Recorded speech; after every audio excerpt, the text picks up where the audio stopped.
The Repairman by Harry Harrison. Originally published in Galaxy Science Fiction, February 1958. Narrated by Tom Trussel. The old man had that look of intense glee on his face that meant someone was in for a very rough time. Since we were alone, it took no great feat of intelligence to figure it would be me. I talked first, bold attack being the best defense, and so forth. I quit. Don't bother telling me what dirty job you have cooked up, because I have already quit and you do not want to reveal company secrets to me. The grin was even wider now, and he actually chortled as he thumbed a button on his console. A thick legal document slid out of the delivery slot onto his desk. "This is your contract," he said. "It tells how and when you will work. A steel and vanadium-bound contract that you couldn't crack with a molecular disruptor." I leaned out quickly, grabbed it, and threw it into the air with a single motion.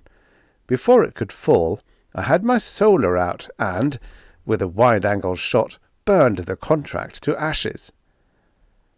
The old man pressed the button again, and another contract slid out on his desk. If possible, the smile was still wider now. "I should have said a duplicate of your contract, like this one here." He made a quick note on his secretary plate. "I have deducted 13 credits from your salary for the cost of the duplicate, as well as a 100-credit fine for firing a solar inside a building." I slumped, defeated, waiting for the blow to land. The old man fondled my contract. "According to this document, you can't quit, ever. Therefore, I have a little job I'll know you'll enjoy. Repair job. The Centauri beacon has shut down. It's a Mark III beacon." "What kind of beacon?" I asked him. I have repaired hyperspace beacons from one arm of the galaxy to the other, and I was sure I'd worked on every type or model made, but I'd never heard of this kind. "Mark III," the old man repeated, practically chortling. "I never heard of it either until records dug up the specs. They found them buried in the back of their oldest warehouse. This was the earliest type of beacon ever built, by Earth no less. Considering its location on one of the Proxima Centauri planets, it might very well be the first beacon." I looked at the blueprints he handed me and felt my eyes glaze with horror. "It's a monstrosity! It looks more like a distillery than a beacon. Must be at least a few 100 meters high. I'm a repairman, not an archaeologist. This pile of junk is over 2,000 years old. Just forget about it and build a new one." The old man leaned over his desk, breathing into my face. "It would take a year to install a new beacon, besides being too expensive. And this relic is on one of the main routes. We have ships making 15 light-year detours now." He leaned back, wiped his hand on his handkerchief, and gave me Lecture 44 on company duty and my troubles. "This department is officially called Maintenance and Repair, when it really should be called Troubleshooting. Hyperspace beacons are made to last forever, or damn close to it. When one of them breaks down, it is never an accident, and repairing the thing is never a matter of just plugging in a new part." He was telling me, the guy who did the job while he sat back on his fat paycheck in an air-conditioned office. He rambled on. "How I wish that were all it took. I would have a fleet of parts ships and junior mechanics to install them. But it's not like that at all. I have a fleet of expensive ships that are equipped to do almost anything, manned by a bunch of irresponsibles like you." I nodded moodily at his pointing finger. "How I wish I could fire you all. Combination space jockeys, mechanics, engineers, soldiers, conmen, and anything else it takes to do the repairs. I have to browbeat, bribe, blackmail, and bulldoze you thugs into doing a simple job. If you think you're fed up, just think how I feel. But the ships must go through. The beacons must operate." I recognized this deathless line as the curtain speech and crawled to my feet. He threw the Mark III file at me and went back to scratching in his papers. Just as I reached the door, he looked up and impaled me on his finger again. "And don't get any fancy ideas about jumping your contract. We can attach that bank account of yours on Algol 2 long before you could draw the money out." I smiled, a little weakly, I'm afraid, as if I had never meant to keep that account a secret. His spies were getting more efficient every day.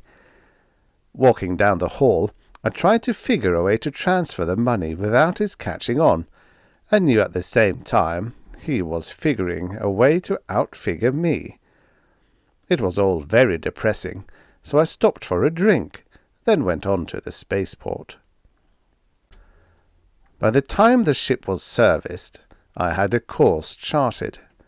The nearest beacon to the broken-down Proxima Centauri beacon was on one of the planets of Beta Circinus, and I headed there first, a short trip of only about 9 days in hyperspace. To understand the importance of the beacons, you have to understand hyperspace. Not that many people do, but it is easy enough to understand that in this non-space the regular rules don't apply. Speed and measurements are a matter of relationship, not constant facts like the fixed universe. The first ships to enter hyperspace had no place to go, and no way to even tell if they had moved. The beacons solved that problem and opened the entire universe. They're built on planets and generate tremendous amounts of power. This power is turned into radiation that is punched through into hyperspace. Every beacon has a code signal as a part of its radiation and represents a measurable point in hyperspace. Triangulation and quadrature of the beacons works for navigation, only it follows its own rules.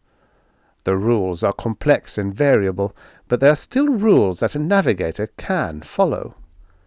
For a hyperspace jump, you need at least 4 beacons for an accurate fix. For long jumps, navigators use as many as 7 or 8.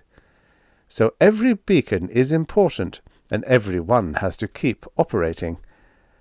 That is where I and the other troubleshooters come in. We travel in well-stocked ships that carry a little bit of everything. Only 1 man to a ship, because that is all it takes to operate the overly efficient repair machinery. Due to the very nature of our job, we spend most of our time just rocketing through normal space. After all, when a beacon breaks down, how do you find it? Not through hyperspace. All you can do is approach as close as you can by using other beacons, then finish the trip in normal space. This can take months, and often does.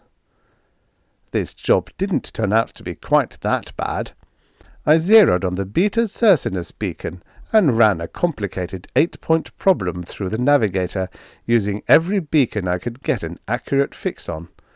The computer gave me a course with an estimated point of arrival as well as a built-in safety factor I never could eliminate from the machine. I would much rather take a chance of breaking through near some star than spend time just barreling through normal space. But apparently, Tech knows this too. They had a safety factor built into the computer, so you couldn't end up inside a star no matter how hard you tried. I'm sure there was no humaneness in this decision. They just didn't want to lose the ship. It was a 20-hour jump, ship's time, and I came through in the middle of nowhere. The robot analyzer chuckled to itself and scanned all the stars, comparing them to the spectra of Proxima Centauri. It finally rang a bell and blinked a light. I peeped through the eyepiece.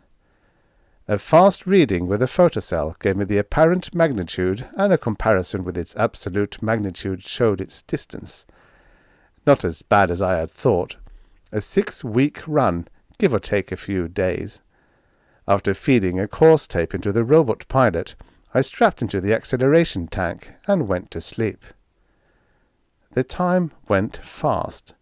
I rebuilt my camera for about the 20th time and just about finished a correspondence course in nucleonics. Most repairmen take these courses. Besides, they're always coming in handy. The company grades your pay by the number of specialties you can handle. All this, with some oil painting and free fall workouts in the gym, passed the time.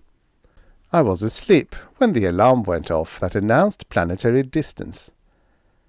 Planet 2, where the beacon was situated according to the old charts, was a mushy-looking, wet kind of globe. I tried to make sense out of the ancient directions and finally located the right area. Staying outside the atmosphere, I sent a flying eye down to look things over. In this business, you learn early when and where to risk your own skin. The eye would be good enough for the preliminary survey. The old boys had enough brains to choose a traceable site for the beacon, equidistant on a line between two of the most prominent mountain peaks. I located the peaks easily enough and started the eye out from the first peak and kept it on a course directly toward the second. There was a nose and tail radar in the eye, and I fed the signals into a scope as an amplitude curve. When the two peaks coincided, I spun the eye controls and dived the thing down. I cut out the radar and cut in the nose orthogon and sat back to watch the beacon appear on the screen. The image blinked, focused, and a great damn pyramid swam into view. I cursed and wheeled the eye in circles, scanning the surrounding country. It was flat, marshy bottomland without a bump. The only thing in a 10-mile circle was this pyramid, and that definitely wasn't my beacon. Or wasn't it? I dived the eye lower. The pyramid was a crude-looking thing of undressed stone, without carvings or decorations. There was a shimmer of light from the top, and I took a closer look at it. On the peak of the pyramid was a hollow basin filled with water. When I saw that, something clicked in my mind. Locking the eye in a circular course, I dug through the Mark III plans, and there it was. The beacon had a precipitating field and a basin on top of it for water. This was used to cool the reactor that powered this monstrosity. If the water was still there, the beacon was still there, inside the pyramid. The natives, who, of course, weren't even mentioned by the idiots who constructed the thing, had built a nice, heavy, thick stone pyramid around the beacon. I took another look at the screen and realized that I had locked the eye into a circular orbit about 20 feet above the pyramid. The summit of the stone pile was now covered with lizards of some type, apparently the local life form. They had what looked like throwing sticks and arbalasts, and were trying to shoot down the eye, a cloud of arrows and rocks flying in every direction.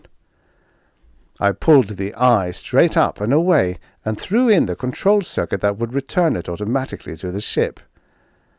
Then I went to the galley for a long, strong drink. My beacon was not only locked inside a mountain of handmade stone, but I had managed to irritate the things who had built the pyramid. A great beginning for a job, and one clearly designed to drive a stronger man than me to the bottle. Normally, a repairman stays away from native cultures. They are poison. Anthropologists may not mind being dissected for their science, but a repairman wants to make no sacrifices of any kind for his job. For this reason, most beacons are built on uninhabited planets. If a beacon has to go on a planet with a culture, it's usually built in some inaccessible place. Why this beacon had been built within reach of the local claws, I had yet to find out. But that would come in time. The first thing to do was make contact.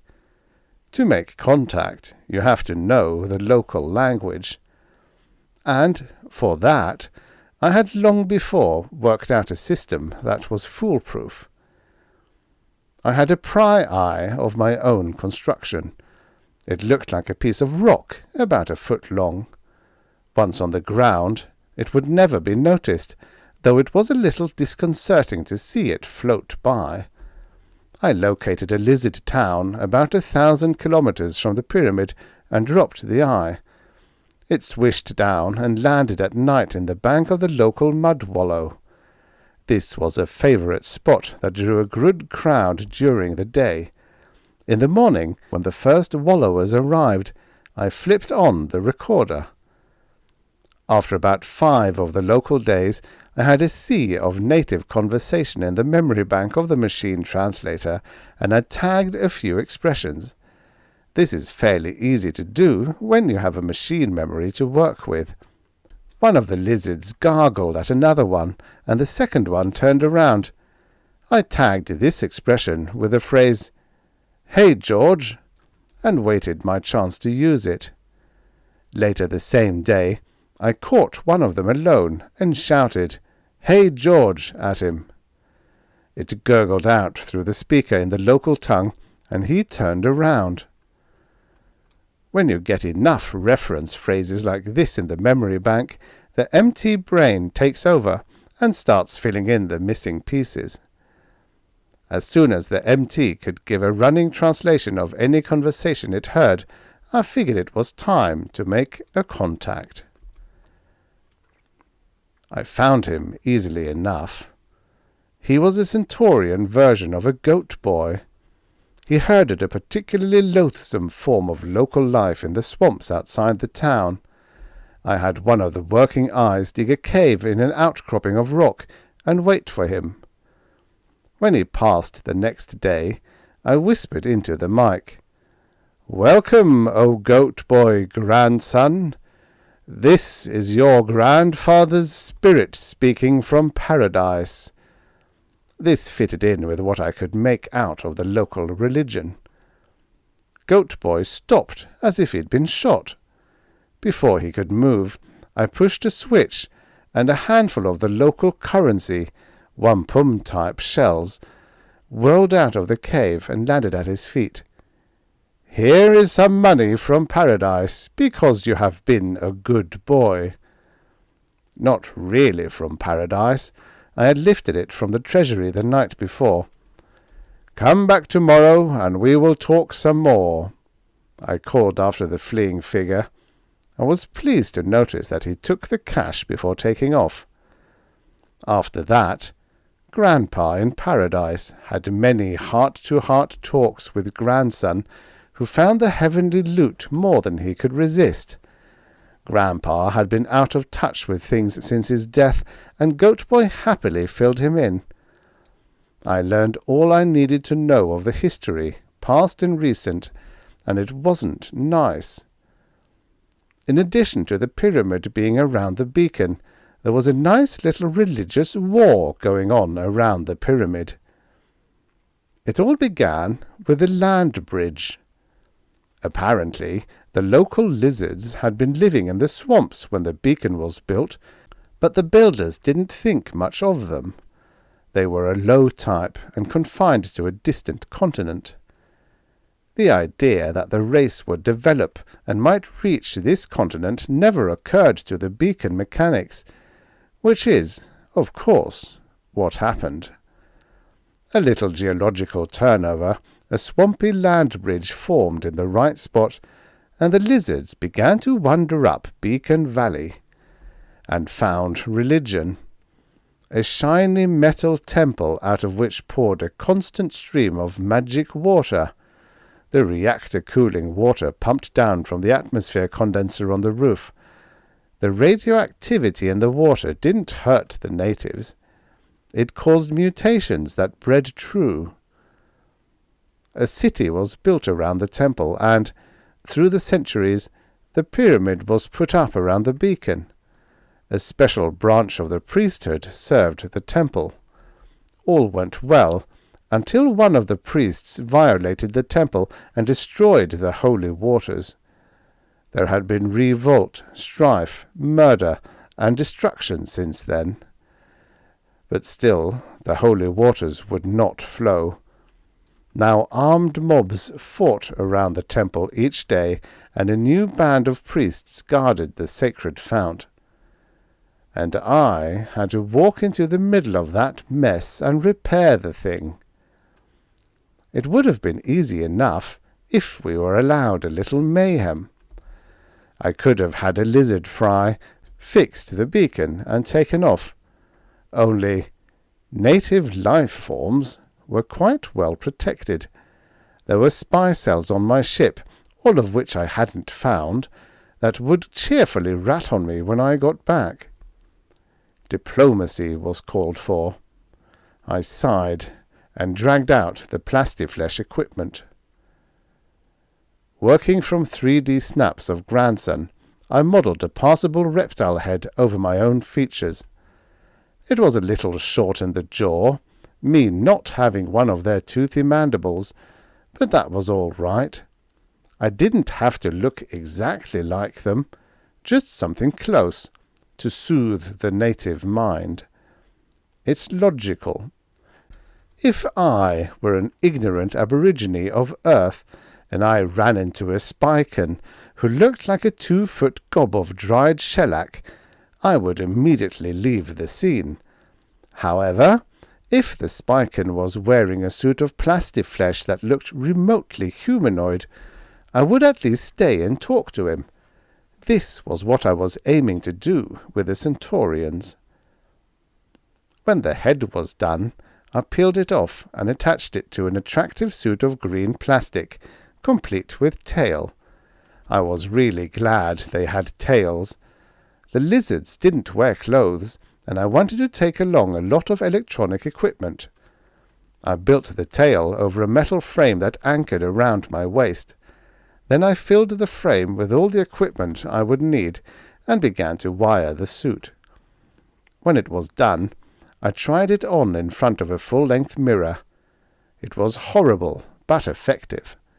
The tail dragged me down in the rear and gave me a duck waddle, but that only helped the resemblance.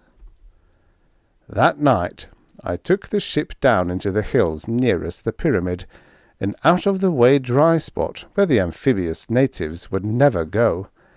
A little before dawn, the eye hooked onto my shoulders and we sailed straight up. We hovered above the temple at about 2,000 meters until it was light, then dropped straight down. It must have been a grand sight. The eye was camouflaged to look like a flying lizard, sort of a cardboard pterodactyl, and the slowly flapping wings obviously had nothing to do with our flight. But it was impressive enough for the natives. The first one that spotted me screamed and dropped over on his back. The others came running. They milled and mobbed and piled on top of one another, and by that time I had landed in the plaza fronting the temple. The priest had arrived. I folded my arms in a regal stance. "Greetings, O noble servers of the great God," I said. Of course I didn't say it out loud, just whispered loud enough for the throat mic to catch. This was radioed back to the MT, and the translation shot back to a speaker in my jaws. The natives chomped and rattled, and the translation rolled out almost instantly. I had the volume turned up, and the whole square echoed. Some of the more credulous natives prostrated themselves, and others fled screaming. One doubtful type raised a spear, but no one else tried that after the pterodactyl eye picked him up and dropped him in the swamp. The priests were a hard-headed lot, and weren't buying any lizards in a poke. They just stood and muttered. I had to take the offensive again. "Begone, O faithful steed," I said to the eye, and pressed the control in my palm at the same time. It took off straight up, a bit faster than I wanted. Little pieces of wind-torn plastic rained down. While the crowd was ogling this ascent, I walked through the temple doors. "I would talk with you, O noble priests," I said. Before they could think up a good answer, I was inside. The temple was a small one, built against the base of the pyramid. I hoped I wasn't breaking too many taboos by going in. I wasn't stopped, so it looked all right. The temple was a single room with a murky-looking pool at one end. Sloshing in the pool was an ancient reptile who clearly was one of the leaders. I waddled toward him, and he gave me a cold and fishy eye, then growled something. The MT whispered into my ear, "Just what in the name of the 13th sin are you, and what are you doing here?"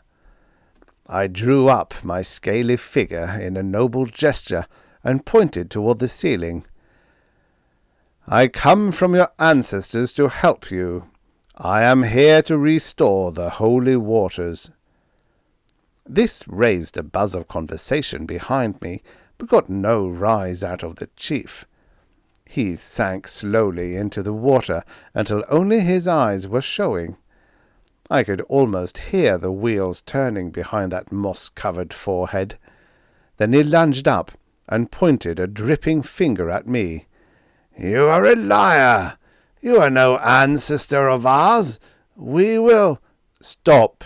I thundered, before he got so far in that he couldn't back out. "I said your ancestors sent me as emissary. I am not one of your ancestors. Do not try to harm me, or the wrath of those who have passed on will turn against you." When I said this, I turned to jab a claw at the other priests, using the motion to cover my flicking a coin grenade toward them. It blew a nice hole in the floor with a great show of noise and smoke. The first lizard knew I was talking sense then, and immediately called a meeting of the shamans. It, of course, took place in the public bathtub, and I had to join them there. We jawed and gurgled for about an hour and settled all the major points. I found out that they were new priests. The previous ones had all been boiled for letting the holy waters cease. They found out I was there only to help them restore the flow of the waters. They bought this, tentatively, and we all heaved out of the tub and trickled muddy paths across the floor. There was a bolted and guarded door that led into the pyramid proper. While it was being opened, the first lizard turned to me. "Undoubtedly you know of the rule," he said. "Because the old priests did pry and peer, it was ruled henceforth that only the blind could enter the Holy of Holies." I'd swear he was smiling, if 30 teeth peeking out of what looked like a crack in an old suitcase can be called smiling. He was also signaling to him an underpriest who carried a brazier of charcoal complete with red-hot irons. All I could do was stand and watch as he stirred up the coals, pulled out the ruddiest iron, and turned toward me. He was just drawing a bead on my right eyeball when my brain got back in gear. "Of course," I said, "blinding is only right, but in my case you will have to blind me before I leave the Holy of Holies, not now. I need my eyes to see and mend the fount of holy waters. Once the waters flow again, I will laugh as I hurl myself on the burning iron." He took a good 30 seconds to think it over, and had to agree with me. The local torturer sniffled a bit and threw a little more charcoal on the fire. The gate crashed open, and I stalked through. Then it banged to behind me, and I was alone in the dark. But not for long. There was a shuffling nearby, and I took a chance and turned on my flash. 3 priests were groping toward me, their eye sockets red pits of burned flesh. They knew what I wanted, and led the way without a word. A crumbling and cracked stone stairway brought us up to a solid metal doorway, labelled in archaic script, Mark III Beacon, authorized personnel only. The trusting builders counted on the sign to do the whole job, for there wasn't a trace of a lock on the door. One lizard merely turned the handle, and we were inside the beacon. I unzipped the front of my camouflage suit and pulled out the blueprints. With the faithful priests stumbling after me, I located the control room and turned on the lights. There was a residue of charge in the emergency batteries, just enough to give a dim light.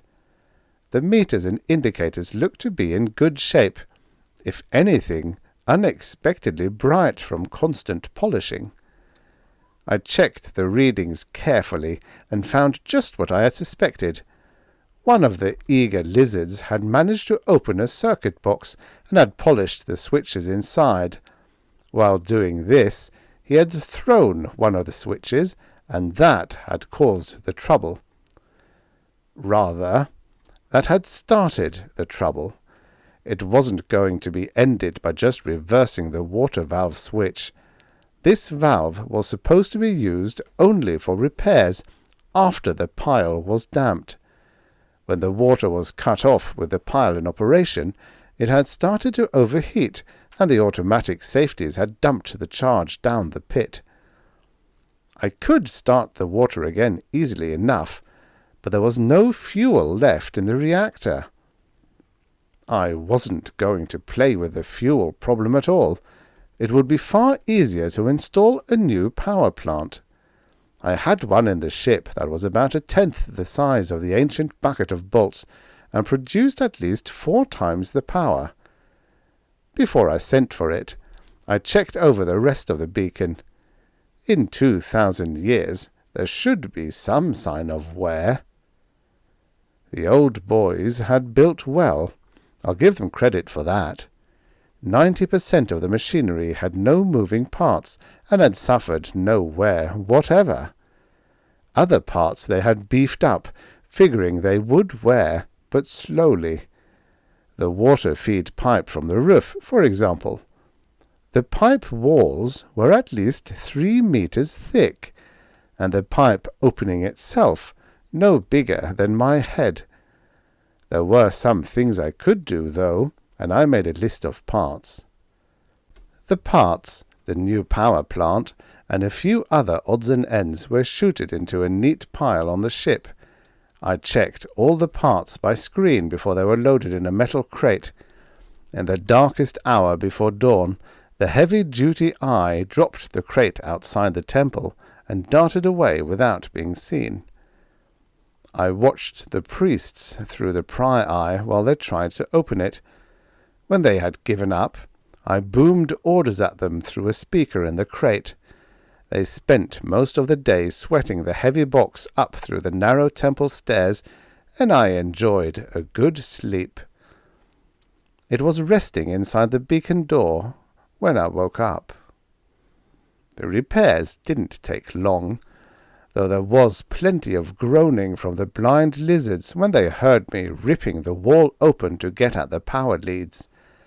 I even hooked a gadget to the water pipe, so their holy waters would have the usual refreshing radioactivity when they started flowing again. The moment this was all finished, I did the job they were waiting for. I threw the switch that started the water flowing again. There were a few minutes while the water began to gurgle down through the dry pipe. Then a roar came from outside the pyramid that must have shaken its stone walls. Shaking my hands once over my head, I went down for the eye-burning ceremony. The blind lizards were waiting for me by the door and looked even unhappier than usual. When I tried the door, I found out why. It was bolted and barred from the other side. "It has been decided," a lizard said, "that you shall remain here forever and tend the holy waters. We will stay with you and serve your every need." A delightful prospect. Eternity spent in a locked beacon with 3 blind lizards. In spite of their hospitality, I couldn't accept. "What? You dare interfere with the messenger of your ancestors?" I had the speaker on full volume, and the vibration almost shook my head off. The lizards cringed, and I set my solar for a narrow beam and ran it around the door jamb. There was a great crunching and banging from the junk piled against it, and then the door swung free. I threw it open. Before they could protest, I had pushed the priests out through it. The rest of their clan showed up at the foot of the stairs and made a great ruckus while I finished welding the door shut. Running through the crowd, I faced up to the first lizard in his tub. He sank slowly beneath the surface. "What a lack of courtesy!" I shouted. He made little bubbles in the water. "The ancestors are annoyed and have decided to forbid entrance to the inner temple forever, though, out of kindness, they will let the waters flow. Now I must return. On with the ceremony." The torture master was too frightened to move, so I grabbed out his hot iron. A touch on the side of my face dropped a steel plate over my eyes, under the plastiskin. Then I jammed the iron hard into my phony eye sockets, and the plastic gave off an authentic odour. A cry went up from the crowd as I dropped the iron and staggered in blind circles. I must admit, it went off pretty well. Before they could get any more bright ideas, I threw the switch, and my plastic pterodactyl sailed in through the door. I couldn't see it, of course, but I knew it had arrived when the grapples in the claws latched onto the steel plates on my shoulders. I had got turned around after the eye burning, and my flying beast hooked onto me backward. I had meant to sail out bravely, blind eyes facing onto the sunset. Instead, I faced the crowd as I soared away, so I made the most of a bad situation and threw them a snappy military salute. Then I was out in the fresh air and away. When I lifted the plate and poked holes in the seared plastic, I could see the pyramid growing smaller behind me, water gushing out of the base, and a happy crowd of reptiles sporting in its radioactive rush. I counted off on my talons to see if I had forgotten anything. 1. The beacon was repaired. 2. The door was sealed, so there should be no more sabotage, accidental or deliberate. 3. The priests should be satisfied. The water was running again. My eyes had been duly burned out, and they were back in business, which added up to 4. The fact that they would probably let another repairman in under the same conditions if the beacon conked out again. At least I had done nothing, like butchering a few of them. That would make them antagonistic toward future ancestral messengers. I stripped off my tattered lizard suit back in the ship, very glad that it would be some other repairman who'd get the job.